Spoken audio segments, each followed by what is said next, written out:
ಈ ರೀತಿಯ ಕರ್ನಾಟಕದ ಚರಿತ್ರೆಯಲ್ಲಿಯೇ ದಾಖಲಾಗದಂತಹ ಒಂದು ಅಷ್ಟು ಏನು ಅಂದ್ರೆ ಈ ಒಬ್ಬ ಹೋರಾಟಗಾರನಿಗೆ ಇತಿಹಾಸದಲ್ಲಿ ಕರ್ನಾಟಕದ ಇತಿಹಾಸದಲ್ಲಿ ಈ ಪ್ರಮಾಣದಲ್ಲಿ ಬೆಂಬಲ ಸಿಕ್ಕಿದ್ದನ್ನು ಯಾರು ಕೂಡ ಚರಿತ್ರೆಯಲ್ಲಿ ಓದಿಲ್ಲ. ಕಥೆಗಳಿರಬಹುದು, ಆದರೆ ನೋಡಿ, ಜಿಲ್ಲೆ, ತಾಲೂಕು, ಜಿಲ್ಲೆ, ರಾಜ್ಯದ ಗಡಿಗಳನ್ನು ದಾಟಿ, ದೇಶದ ಗಡಿಯನ್ನು ದಾಟಿ ಕೂಡ ನಿಮಗೆ ನಿಮ್ಮ ಹೋರಾಟಕ್ಕೆ ಅಭೂತಪೂರ್ವವಾದ ಜನಬೆಂಬಲ ಸಿಗ್ತಾ ಇದೆ. ಸಾಮಾಜಿಕ ಜಾಲತಾಣಗಳಂತೂ 18 ವರ್ಷದ ಹೆಣ್ಮಕ್ಳಿಂದ ಹಿಡಿದು 80 ವರ್ಷದ ಹೊರಗಿನ ಮಹಿಳೆಯರ ತನಕ ಜೈ ಮಹೇಶಣ್ಣ ಎನ್ನುವ ಒಂದು ಕಮೆಂಟ್ ಆಗಲಿ ಅಥವಾ ಮಾತುಗಳಾಗಲಿ ಅಥವಾ ಧ್ವನಿ ಮುದ್ರಿಕೆಗಳಾಗಲಿ ಎಲ್ಲವೂ ಕೇಳಿ ಬರ್ತಾ ಇದೆ. ಜನರು ನಿಮ್ಮ ಮೇಲೆ ಇಷ್ಟೆಲ್ಲ ಭರವಸೆ ಇಟ್ಟಿದ್ದಾರೆ, ನಂಬಿಕೆ ಇಟ್ಟಿದ್ದಾರೆ. ಇದಕ್ಕೆ ನೀವು ಜನರಿಗೆ ಯಾವ ರೀತಿಯಲ್ಲಿ ಒಂದು ಕೃತಜ್ಞತೆಯನ್ನು ತಿಳಿಸಲಿಕ್ಕೆ ಬಯಸ್ತೀರಿ? ಖಂಡಿತವಾಗ್ಲೂ ಏನು ಸೌಜನ್ಯಳ ಪರವಾಗಿ ಹೋರಾಟಕ್ಕೆ ನಿಂತ ಜನಗಳಿಗೆ ನಾವು ಕೊಡುವಂತ ಕೃತಜ್ಞತೆ ಯಾವುದೂ ಅಲ್ಲ ಸ್ವಾಮಿ. ಅದು ಯಾವ ರೀತಿಯಲ್ಲೂ ಕೃತಜ್ಞತೆ ಕೊಟ್ಟರೂ ಕೂಡ ಅದು ಕಮ್ಮಿನೇ. ಯಾಕಂತ ಹೇಳಿದ್ರೆ ಇದೊಂದು ಸತ್ಯದ ಹೋರಾಟ. ಇವತ್ತು ನಾವೇನು ಅಂತ ಹೇಳಿದ್ರೆ ಏನು ಬಾಕಿಯವರಿಗೆ ದುಡ್ಡು ಕೊಟ್ಟು ಗಾಡಿ ಮಾಡಿ ಅದು ಕೊಡ್ತೇನೆ, ಇದು ಕೊಡ್ತೇನೆ, ಸಾಲ ಕೊಡ್ತೇನೆ, ಮೇಳ ಮಾಡ್ತೇನೆ, ಅದು ಮಾಡ್ತೇನೆ, ಇದು ಮಾಡ್ತೇನೆ, ಯಾವುದಿಲ್ಲ ಸ್ವಾಮಿ, ಯಾವುದಿಲ್ಲ. ಸ್ವಯಂ ಪ್ರೇರಿತರಾಗಿ ಈ ಸತ್ಯದ ನಡೆಯ ಕಡೆಗೆ ಹೋಗುವಂತ ಶಕ್ತಿಗಳಿವರೆಲ್ಲ.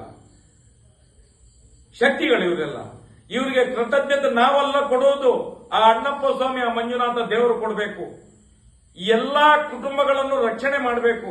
ಯಾಕಂತ ಹೇಳಿದ್ರೆ ಕಾಲೈ ತಸ್ಮೈ ನಮಃ ಅಂತ ಹೇಳಿ ಇವತ್ತು ಒಂದು ಕಾಲ ಉತ್ತರ ಕೊಡ್ಲಿಕ್ಕೆ ಕಾಯ್ತಾ ಇದೆ. ಅದಕ್ಕೆಲ್ಲ ನಾವು ಸನ್ನದ್ಧರಾಗ್ತಾ ಇದ್ದೇವೆ.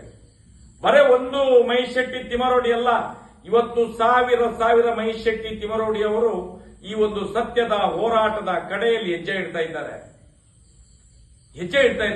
ಇದು ಸತ್ಯ. ನಮ್ಗೆ ಇದರಲ್ಲಿ ಯಾವುದೇ ಒಂದು ಅಹಂಕಾರಕ್ಕೋಸ್ಕರ, ನಮ್ಮ ಸ್ವಂತಕ್ಕೋಸ್ಕರ ಮಾಡಿದ ಹೋರಾಟ ಅಲ್ಲ ಇದು.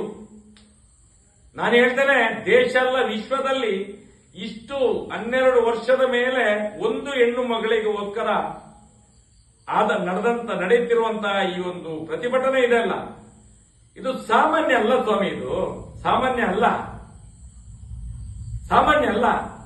ನಮ್ಮ ಮನೆಯವರು ಸತ್ರೆ, ನಮ್ಮ ಎದ್ದವರು ಸತ್ರೆ ನಾವು 1-2 ವರ್ಷ ನಾವು ಅದರ ಆಚರಣೆಯನ್ನು ಮಾಡ್ತೇವೆ, ನಾವು ಮತ್ತೆ ನೆನಪಿರುವುದಿಲ್ಲ.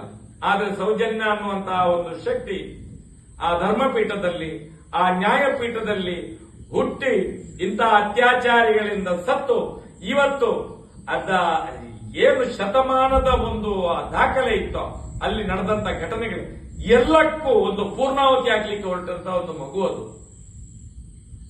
ದೈವಿಕವಾದಂತಹ ಶಕ್ತಿಯ ಮಗು ಸೌಜನ್ಯ. ಇವತ್ತು ಎಲ್ಲರ ಮನೆಯ ಮಗಳಾಗಿ, ತಾಯಿಯಾಗಿ, ತಂಗಿಯಾಗಿ, ಅಕ್ಕನಾಗಿ, ದೇವಿ ಸ್ವರೂಪಿಯಾಗಿ ಇವತ್ತು ನಮ್ಮೆಲ್ಲರ ದೇವತೆಯಾಗಿ ಕಾಣ್ತಾ ಇದ್ದಾಳೆ, ಎದ್ದು ಬರ್ತಾ ಇದ್ದಾಳೆ ಅವಳು. ಇದೇನು ಅಂತ ಹೇಳಿದ್ರೆ ನಾನು ಯೋಚಿಸಿರುವಂತದ್ದು ಆ ಕಳೆದ 12 ವರ್ಷದ ಹಿಂದೆ ಏನು ಮಾತು ಹೇಳಿದ್ದೇನೋ ಅದೇ ಮಾತನ್ನು ಇವತ್ತು ಕೂಡ ಪುನರುಚ್ಚರಿಸುತ್ತೇನೆ ನಾನು. ಏನು ಅಂತ ಹೇಳಿದ್ರೆ ಅವಳು ಶಕ್ತಿ.